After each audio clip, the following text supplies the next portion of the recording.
NSIT निखारता है आपकी प्रतिभा को। NSIT, a place to imagine, invent and inspire. NSIT, अम्हारा, Bihta, Patna.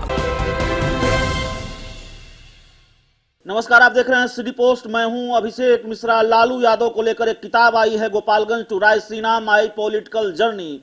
Lalu Yadav को जानना सुनना जितना दिलचस्प होता रहा है, उससे कहीं ज्यादा दिलचस्प है किताबी किरदार वाले लालू को जानना। किताब वाला लालू ओरिजिनल से थोड़ा अलग है। हालांकि किताब ओरिजिनल लालू की ओरिजिनल कहानी बताई जा रही है, लेकिन फिर भी न जाने क्यों मुझे किताब वाले लालू अलग लगते हैं। किताब पढ़ने लायक है और अगर लालू में दिलचस्पी हो तो पढ़ना जरूरी हो जाता है। अब मुद्दे पर आते हैं। जब मैं ये कह रहा हूं कि किताब ओरिजिनल लालू और किताब वाले लालू में अंतर है, तो मुझे यह सफाई देनी पड़ेगी कि लालू का किताबी किरदार ओरिजिनल से थोड़ा अलग कैसे है। दरअसल लालू यादव के तेवर और मिजाज हमेशा आक्रामक रहे हैं। सियासी दुश्मनों पर हमला करने वाले लालू अपनी पार्टी के नेताओं और पत्रकारों को भी डांट डपट करने के लिए जाने जाते हैं। लालू आक्रामक रहे हैं, हंसोड़ रहे हैं, लेकिन लालू के तेवर में कभी इतनी नरमी नहीं देखी गई कि वे सफाई पेश करें। लेकिन किताब वाले लालू सफाई पेश करते नजर आते हैं। किताब जिस लालू से आपका परिचय कराता है वो ओरिजिनल से इसलिए भी अलग लगता है क्योंकि किताब में ऐसी कई चीजों को लेकर सफाई पेश की गई है जिस पर लालू ने कभी पहले सफाई नहीं दी। किताब लालू पर आधारित है, इसलिए बात लालू की ही करेंगे और लालू की किताब से लालू को जानने की कोशिश करेंगे। लेकिन बात पहले तेजस्वी यादव की। लालू की किताब में तेजस्वी की कहानी भी है और लालू की किताब से लालू पर बात करने से पहले तेजस्वी यादव की बात इसलिए क्योंकि किताब में लालू ने तेजस्वी यादव के लिए जो लिखा है उससे बिहार की मौजूदा राजनीतिक स्थिति और परिस्थिति को समझना बेहद आसान हो जाता है। यह समझना आसान हो जाता है कि तेजस्वी यादव की राजद में क्या हैसियत है, कैसे राजद में तेजस्वी का वन मैन शो ही अब चलेगा और क्यों लालू ने अपना राजनीतिक क्यों लालू ने अपना राजनीतिक विरासत तेजस्वी यादव को ही सौंपा है, जबकि मीसा और तेज प्रताप यादव के रूप में उनके पास और भी विकल्प थे। मीसा भारती तो घर में सबसे बड़ी भी हैं। राजनीतिक अनुभव तेजस्वी से कहीं ज्यादा है और तेजस्वी से पहले से राजनीतिक जीवन में है मीसा भारती और लालू के सानिध्य में उन्होंने तेजस्वी से ज्यादा सियासत के दाव पेचों को सीखा है। बावजूद इसके क्यों तेजस्वी ही लालू के राजनीतिक वारिस बने और धीरे धीरे आरजेडी ही नहीं बल्कि बिहार के एक स्थापित नेता बन गए। क्यों अनुभवी और वरिष्ठ नेताओं की भरमार वाली राजद में तेजस्वी जैसे युवा और अपरिपक्व नेता सर्वमान नेता के रूप में स्वीकार कर लिए गए। इन सारे सवालों का कुल मिलाकर जवाब यही है कि ऐसा इसलिए हुआ क्योंकि तेजस्वी पर लालू ने मुहर लगाई है, लेकिन किताब के जरिए भी इन सवालों के जवाब तलाशे जा सकते हैं। लालू की किताब में एक अध्याय है जिसका शीर्षक है राजनीति के उभरते सितारे। इस अध्याय का नायक लालू ने तेजस्वी यादव को बनाया है। लालू ने इसमें तेज प्रताप यादव और मीसा भारती का जिक्र भी किया है, लेकिन उतना ही जितना जरूरी हो। लेकिन पूरा अध्याय तेजस्वी के तारीफों के आसपास समेटकर लालू ने यह बता दिया है कि तेजस्वी ही उनके राजनीतिक वारिस क्यों बने हैं। किताब में लालू ने तेजस्वी को ईश्वरीय गुणों वाला लड़का बताया है।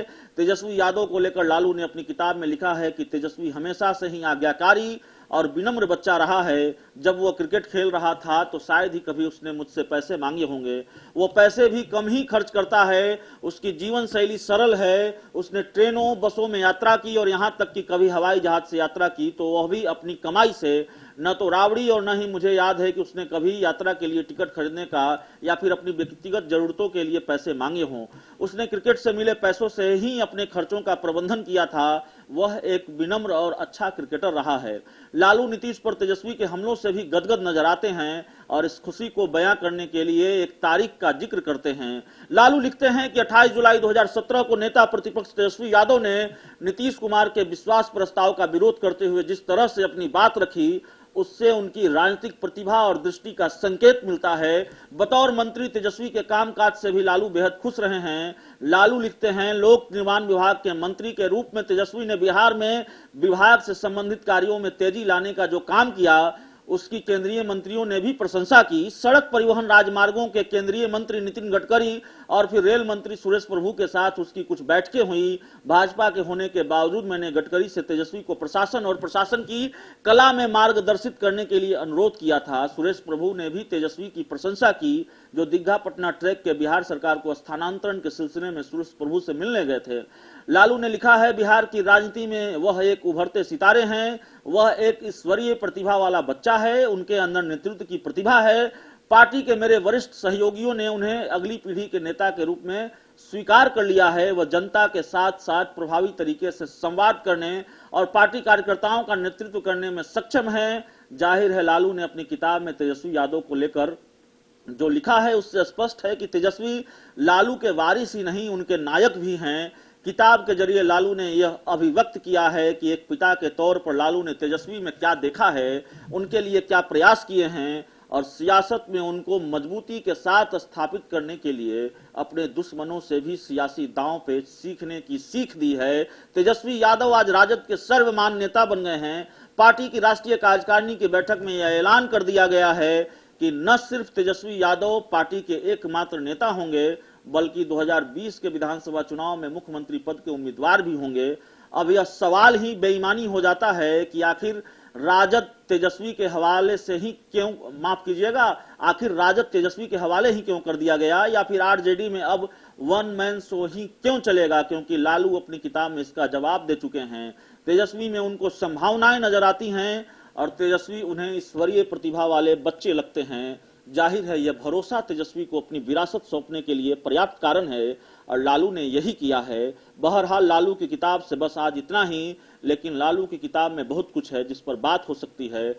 तथ्यों की सत्यता की पुष्टि हम नहीं कर सकते, उस पर अलग से बहस हो सकती है, लेकिन किताब लालू की है इसलिए उन कहानियों को सामने लाना जरूरी है और हम ऐसा करते रहेंगे। किताब के हर पन्ने, हर कहानी से अवगत कराएंगे। अगर आपको हमारी ये कोशिश अच्छी लगे तो इसे अपने दोस्तों के साथ शेयर करें, हमारे यूट्यूब चैनल को सब्सक्राइब करें, बेल आइकन जरूर दबा दें ताकि हमारी खबरें सबसे पहले आप तक पहुंचे। प्यार, समर्थन और सहयोग के लिए बहुत बहुत धन्यवाद। यहाँ पड़ती है भविष्य की मजबूत नींव, हम मिलकर बनाते हैं बेहतर कल।